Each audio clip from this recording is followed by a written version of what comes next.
This video made possible by Killer Visual Strategies. Visit killervisualstrategies.com. It's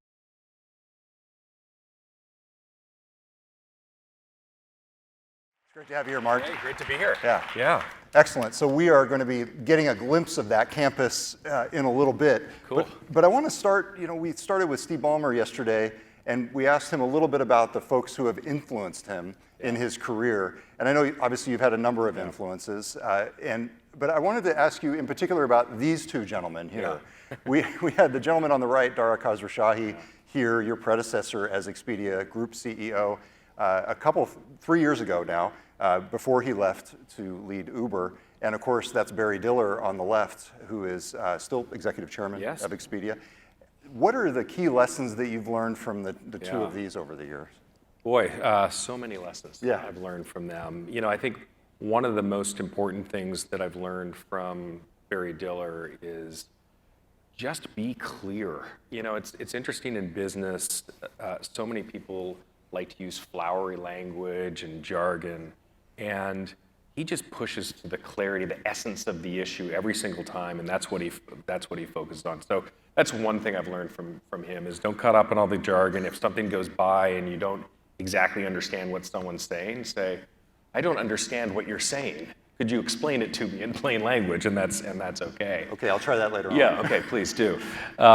I think for Dara, one of the things that Dara is great at is, and he's great at many things, but is recognizing that you can't always be successful in everything, that you're always gonna see failures. And in fact, some of the most vibrant successes in business, either personal or actually business wins, have involved a ton of failure. And he was always very good with me early on of just saying, yeah, you failed, what did you learn? Move on. And I think that's something that has really helped me in my career, is to make sure that you just accept failure, you embrace it, you learn, and you move on, and don't get caught up in your own head about the fact that you failed. It's fine. Yeah, and I know you actually stay in touch with him. What kinds of things do you touch base on? Oh, we talk about things like Expedia, things like Uber. Yeah. The odd time I get like workout tips from him. He's very good at staying on his workout regime. Yeah. So if you look at your two tenures, and obviously you were Expedia CFO before you became CEO, so you were involved directly in a lot of Dara's tenure. But if I could shorthand it, Dara spent a lot of his time making deals, acquisitions. You seem to have spent a lot of your time, especially recently, making peace with others in the industry. Is that an accurate representation of what you've been doing? I hope so. Listen, we did a lot of acquisitions over the years, and certainly it was pretty exciting. I think we did a lot of great things together. But we did reach a point in our maturity where really had to focus on building great relationships with our partners, like Marriott, like a lot of our airline partners, where we changed the dialogue from us versus you and more to, hey, how can we create shared value together? So I think certainly that's been a focus of mine. I think just focusing more on how can we operate more effectively internally has been another focus of mine. I would say that the characterization is pretty accurate. Yeah, and just so everybody's in the loop on this, you've recently reached long-term deals, even settled some disputes. You've reached a long-term partnership with Marriott that's fascinating in part because it not only allows you access to their inventory, but puts you in a unique position to be the exclusive reseller of their wholesale inventory to people like travel, tourism, and people. So you've been able to get further in. How has Expedia Group's role in the industry changed as a result of these kinds of partnerships you're making with folks like United and Marriott? Yeah. Well, I hope that we're viewed as more of a partner. We have assembled just a huge amount of assets, if you will, whether it's our consumer-facing distribution capabilities, our ability to pop up multi-language, multi-currency websites and power other hotel companies, package inventory, for example, our ability to actually work with players, like Marriott to access the huge distribution network we've built to hundreds of thousands of offline travel agents around the world. We power American Express and Chase Bank, for example, their travel websites, and bringing that to bear for our partners has been, something that I think they've valued a lot. And again, it's more about, hey, how can we expand the pie together, and less about us versus you. Yeah, it's interesting because if you look back 2-3 years ago, the dominant trend in the industry was that hotels, airlines, they wanted to be able to be the exclusive sellers of their own inventory. Right. What changed? Yeah. Well, listen, I think everyone wants to, in the travel industry, wants to have a direct relationship with the customer. So I don't think that has necessarily changed. I think what has changed, at least I hope, is that I think we're just bringing more options to the table, more ideas. They've been open to those ideas, and again, finding these unique and creative ways, like the Marriott deal, where we can leverage assets that we have to help them out with opportunities that they see interesting. Yeah. So I mentioned in the intro, a lot of people would pronounce the brand Vrbo as Vrbo. Yes. But earlier this year, you went through a rebrand. Yeah. This is the part of your business that is known in the industry as alternative accommodations. Yep. To people in the real world, they would just call it competing against Airbnb. So there's a little bit of that. Yeah. So this is formed in part by your acquisition, largely by your acquisition of HomeAway. Where does that business stand, and how can you even hope to compete against the juggernaut that is Airbnb, especially as that company prepares for its IPO next year? Yeah. Well, so Vrbo, as we're now calling it, to sort of play off of VRBO, has come a huge long way since we bought it. For those of you who ever used VRBO, it used to be really a listings business where you couldn't really book online at all. It was a place where you could actually connect back and forth with the owner and work out some way to stay in their place. And we've really transitioned it to an e-commerce business when we acquired Vrbo, and it was called HomeAway at the time in late 2015.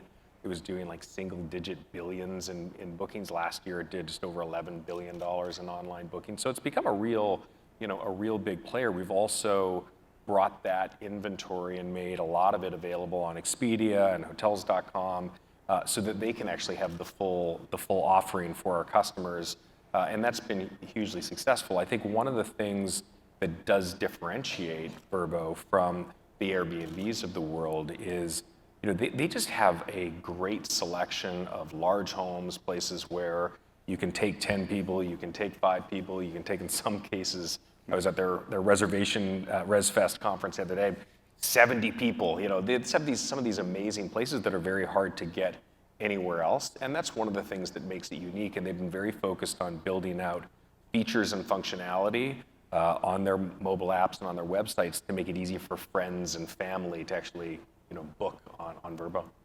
If you do look at the comparison to Airbnb, their room nights exceeded Expedia's in a recent quarter. They're booked room nights. I've heard that a few times. You've heard that, yes. Is there a concern? Are you concerned at all that Airbnb could be a threat to Expedia's larger business, even beyond this narrow slice of the alternative accommodations market? Because it's huge. Yeah, it is big. It's got a lot of traction, but I think it highlights the big opportunity that's available to us. I think alternative accommodations is here to stay, and it's an opportunity that we've been going after. No doubt that this is a competitive industry. It's been a competitive industry for a very long period of time.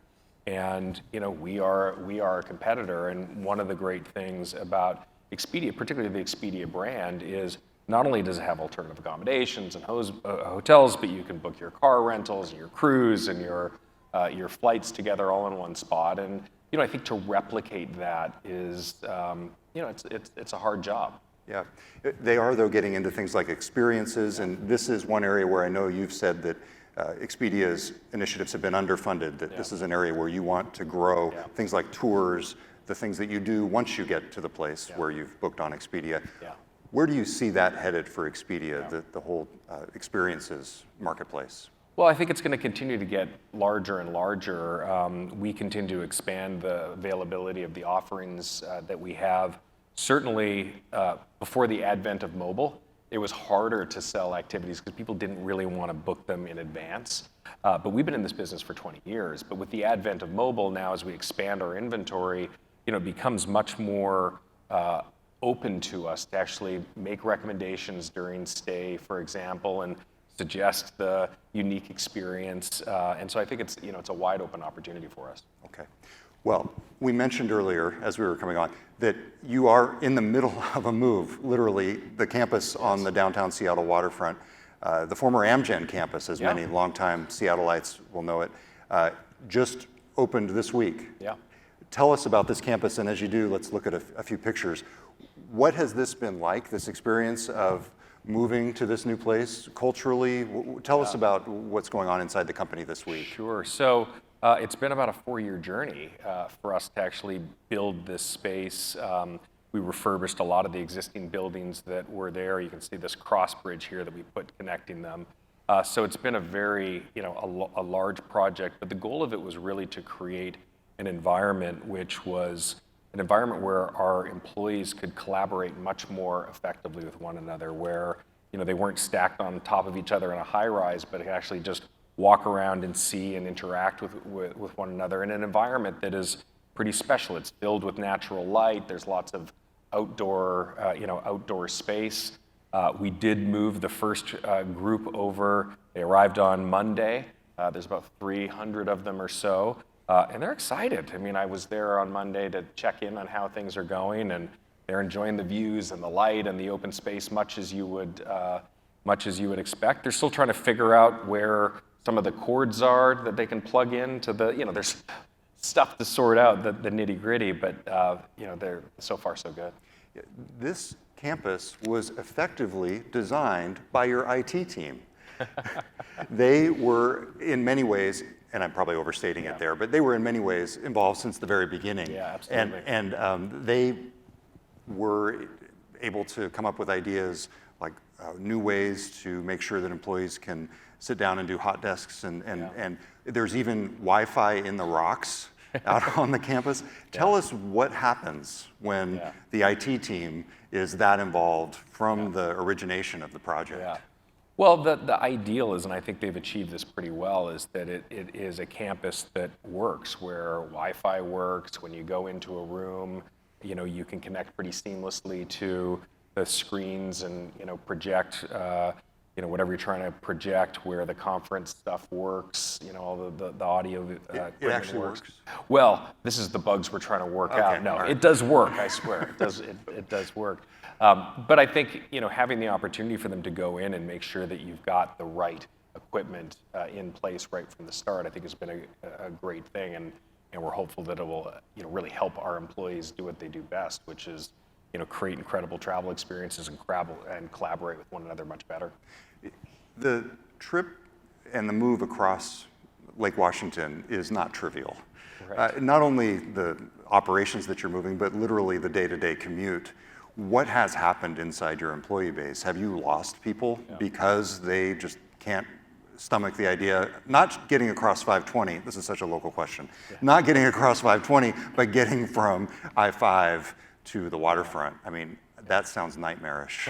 How are you dealing with that? Well, first of all, our employees have known we've been moving for about 4 years, and so as new people have joined, they've joined with the understanding of where they're going to move. A lot of them have bought places, in and around the campus. There are certainly still employees that live on the east side, and I think, listen, people are going to adjust their time schedules, and we've been pretty clear that employees can find the ways to get their work done and adjust their work schedule, and that's totally fine. We've put on shuttle routes so that as soon as you get on the shuttle from the east side, you've got Wi-Fi, you're able to start working immediately. So far, people are making it work, and we're going to try to continue to make it as easy as them as possible to get to work in a way that also helps to manage the traffic flow, across Seattle as well. So you are running your own shuttles back and forth, and is that on the level of what Microsoft is doing currently, or are you stepping much smaller scale? Yeah, understood. So The other interesting thing is when you're doing that kind of hot desking with employees, at various locations, you've also enabled some location technologies to be able to, so people can know where other employees are. When I heard about that, I immediately started to think about privacy implications. How is that being received? How does it work to the extent that you can share? Well, it's not like we've microchipped everyone. Yes. I think that has not happened. So, a lot of it is just making sure that we can keep track of, essentially the neighborhoods that people are working on, and less so about like where are they specifically in the building. Yeah. Yeah. Culturally, what does this campus do for you in terms of where it takes your company culture? Does it change the culture? Does it reinforce existing values? Speak to that if you could. Yeah, listen, we're hopeful that it continues on with the culture we have of collaboration and the culture we have of working together. We talk about one team, group first, and working across groups to get things done. I think this just makes it a lot easier. It's very interesting. You can be in a building, everyone's in the same building, but if you are on floor 16 and someone is on floor 9 and the elevator only goes to 11 and then you got to switch, those people don't see each other that often. Where here, it's just much easier for people to get around and collaborate with one another. And I think it's a place where people can really be their authentic selves. And if they want to go for walks and at lunch, if they want to go work out in the morning, this is the type of environment that lets them be their best selves. Yeah. What about community engagement? Do you see yourself getting involved on this side of the lake as much or more than you were over on the east side?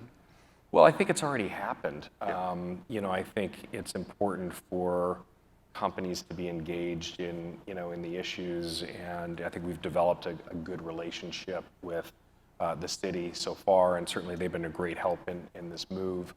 We have got involved with a number of initiatives, including the One Table initiative around homelessness. We've participated in the Mayor's Innovation Advisory Council, and worked on trying to come up with technical solutions for homelessness. So we are engaging with the community. We did do our Day of Caring earlier in September, and we sent thousands of people out to local not-for-profits and helped out. So I think you'll see more of that from us. We also opened about a month ago now the new bike trail around the campus, where we created a much more rounded path. We made the water much more accessible. Again, just to give back to the community and say, listen, we're here to be a good citizen. Yeah. Let's talk about technology. When I talked with Dara on this stage 3 or 4 years ago, we talked a lot about augmented reality, virtual reality, and the future of travel. And we had a fascinating presentation at lunch from ANA, the airline, about avatars and this whole notion of essentially transporting yourself virtually to another place. Are you seeing any kind of impact at this point from technology-related experiences cutting into the overall travel market? Is the virtual world at all taking away from the real world in that way, or do you envision it doing that in the future? We have not seen displacement by teleportation yet. Not yet. But, no, in fact, I think it's almost the opposite. The promise of technology was that it was going to connect us, but in fact, it looks like it's polarized us, and I think that more and more people are looking for authentic experiences as opposed to things, and people are getting out there and traveling more and more than they ever have. So I don't think we've seen displacement by virtual reality at this point. I think it's actually the opposite.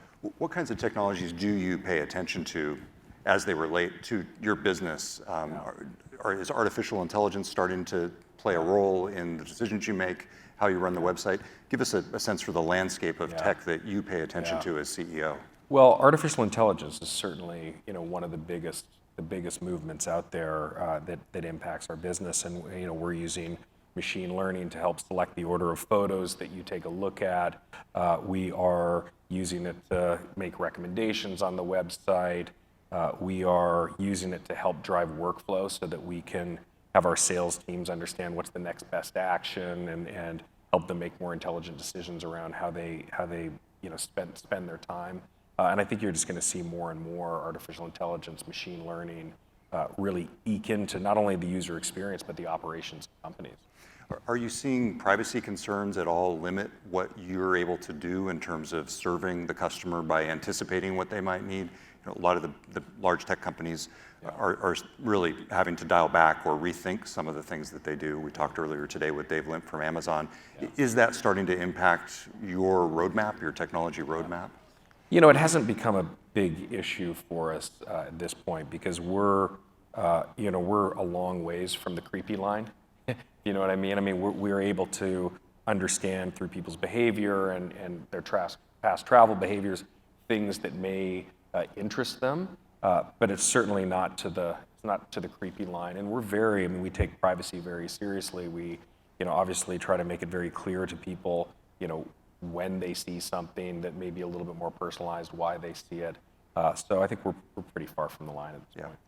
I have to say, when I got to sit down with you in your office a couple of years ago, when you had just taken the job, it was one of the most memorable interviews that I've done, in part because of what happened at the end. Do you want to explain what happened at the end? I don't remember anything that happened at the end. I said, well, on these personality profiles of CEOs, we like to include, anything quirky that they do. And you said you know how to do the worm.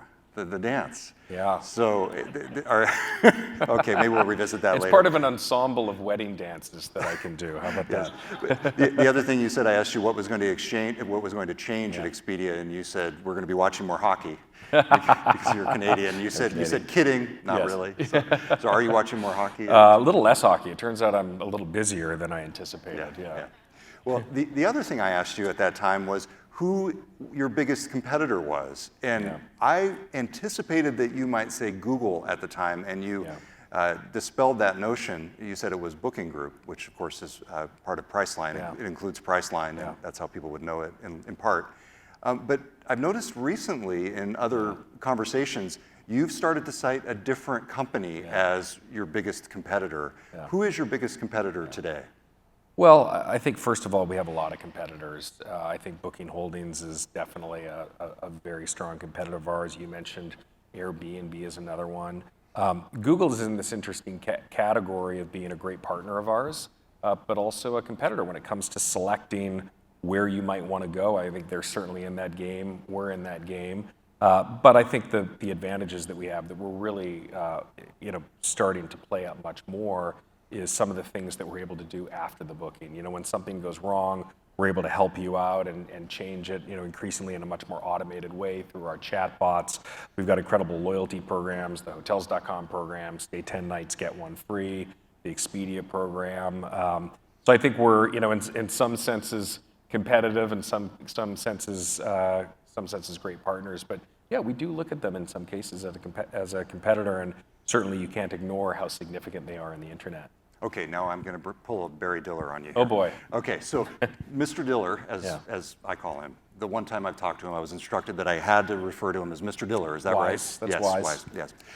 Mr. Diller has said that he believes Google should not be allowed to run businesses that compete with its advertisers. And I realize that's an extreme view. That would be quite a lot of businesses that Google could not run. Yet it does speak to Google's power, and particularly to the current regulatory scrutiny of Google and other big tech companies. Could you or would you want more regulation to put more guardrails around what Google can do in terms of preferencing or placing its own travel search results over companies such as yours? Well, I think we're mostly interested in ensuring there's a level playing field. A level playing field for all advertisers and all products in the Google marketplace. And listen, it's not for me to say that there should be legislation or regulation, but I think there's a rule for a regulatory oversight of these big platforms, and I'll leave it to the regulators to figure out if there should be something done or not. But we're really interested in just ensuring there's a level field. Do you think there's a level playing field today? I think there has been a level playing field. I think certainly as Google has innovated, they have been preferencing a lot of their own products over those of their advertisers. So I won't go so far as to comment on whether it's level or not level, but it is dynamic. It is dynamic. Yes. Barry would call BS on that. Yeah, he'd say, "Speak clearly. What are you saying?" All right, hey, you can take the call from him. I'll send him the video. So big picture, the competitive landscape is dynamic, changing. It strikes me though, when you look at the global economy, and you mentioned the ways that people are doing more and more travel, there's these opposing forces, and we've actually been talking about this over the last couple of days. You have these nationalist movements that are making countries and societies sort of draw inward. Yes. And yet you have this new generation that is coming up that is really looking more global. How do you see that shaking out? And do you think about that when you think about the future of your business? Yeah.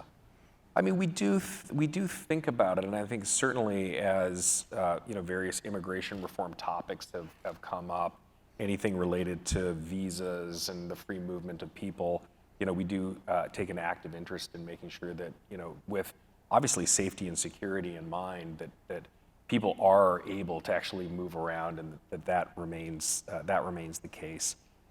Listen, I think that at the end of the day, there is an intrinsic curiosity and desire for humans to get out and explore, and I think that's what has propelled travel from the very beginning. And I think it's hard for me to understand a world where that doesn't continue to be the case. Now, there may be certain countries or certain pairings of countries where they don't go and visit each other as much as they used to. But people still travel. They'll either stay a little bit closer to home, they'll find new places to go, and certainly that's one of the things that we have learned in our over 20 years in the travel industry is that a lot of times when various geopolitical events start to happen or various movements happen, people still travel. They just change where they're traveling to, and I think that's likely to be what we'll see going forward. I'll conclude by asking you our poll question, Mark. And if we could show the results from the poll earlier, if you could travel anywhere in the United States, and I don't think you're eligible for the the prize necessarily as a speaker. Not that you would need it. Where would you travel? What's your favorite spot? I think I'd love to go to like Yellowstone. I think our national parks are just a total treasure, and we did a trip to Utah, and we went through and saw the Grand Canyon. And I travel a ton for work, and I travel a ton internationally for work. But boy, getting out and seeing our national parks is pretty amazing. That's great. So what message would you leave this audience with, this audience of people in technology and business, science? Yeah. What would you want them to know about Expedia, about your worldview and your outlook on things? And I think get out and explore. I think if you look at the news, sometimes you want to actually turn it off sometimes because there's so much craziness that's out there. But I think it's just important for all of us to continue to push our boundaries and get out and explore the world, and not necessarily so that you travel more, but so that we as society and a global society can actually stay connected with one another. So, that'd be my advice. But who am I to give all these incredible people advice? But all right, Mark Okerstrom, the CEO of Expedia Group. Thank you very much for thanks, Todd, being here. Yeah, great to have you here. Thanks, Mark. Thanks. Really, yeah, really good. Yeah. All right, thanks, Mark. Thanks for being here. And I do want to see the poll question. Did the poll question come up? Let's see where people want to go. We're concluding here, so we got our travel destinations. Hawaii, #1 in the U.S. GeekWire. GeekWire, you want to be right here? Yeah, I love that. We can keep going if you'd like.